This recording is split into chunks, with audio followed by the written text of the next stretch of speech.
Hey everyone, welcome to my channel. It's Evelyn and Evelyn's Home Cooking. Today, I'm gonna show you how we make beef and broccoli stir fry. This beef is easy fry and fast. So let's get started.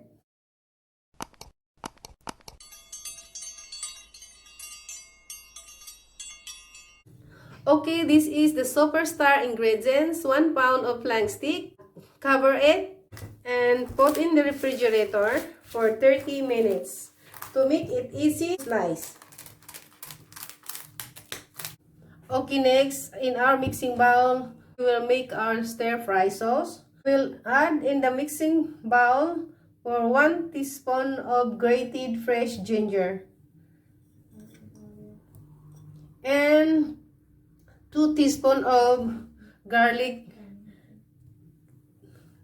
mince and 1/2 cup of hot water,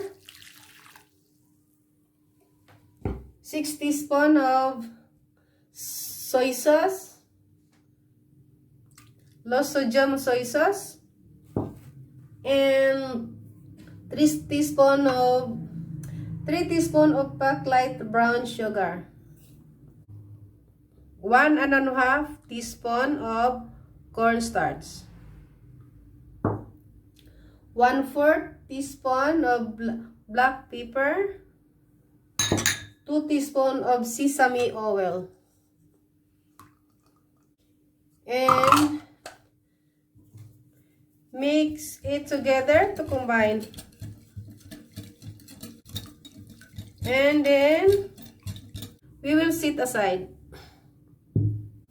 And next we need the 2 crowns of broccoli and slice it to a small bites.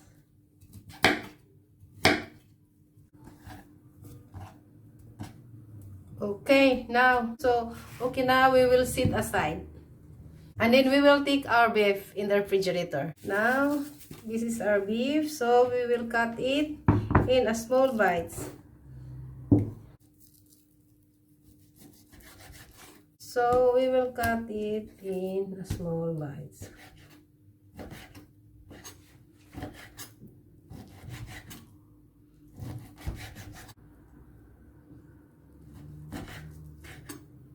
Okay, now we will set aside.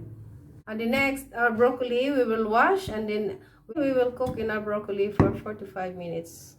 So now we will wash our broccoli.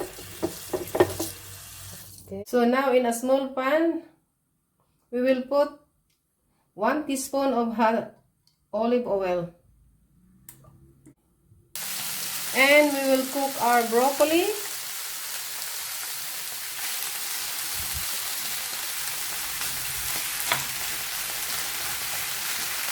And cover it for 45 minutes. Okay, and add 1 teaspoon of water to make it tender.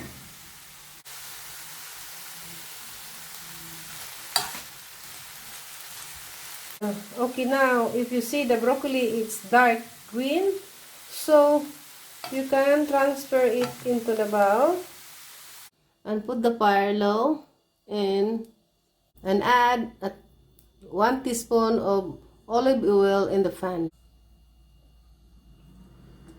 And cook our beef flank stick.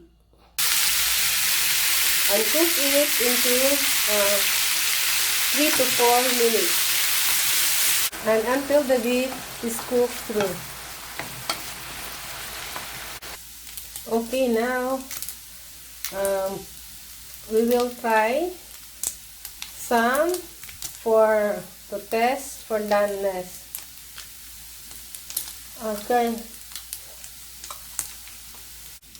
Now reduce the heat to low and then put our stir fry sauce.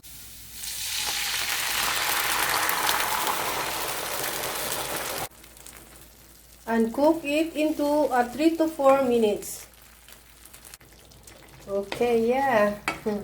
Now the sauce is sticking nicely. And then I will put our broccoli Now, okay, and combine it. Okay. Wow. Wow.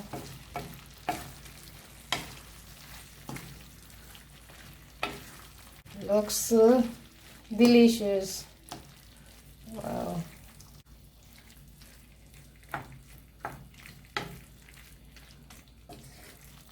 And you can add the 2 teaspoons of water in the end.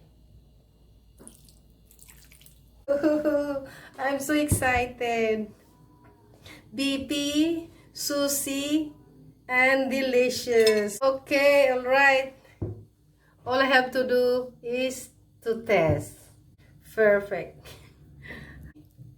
I will take some to test. Alright. Yummy.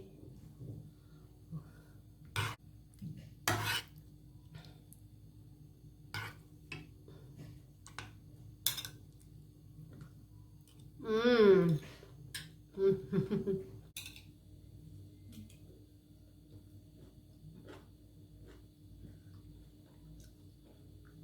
Mm-hmm. Hmm. So good. Delicious. So delicious. Everyone, if you like my video, give me a great thumbs up down and comment. Don't forget to subscribe my channel and see you for my next video. Thanks for watching. Bye.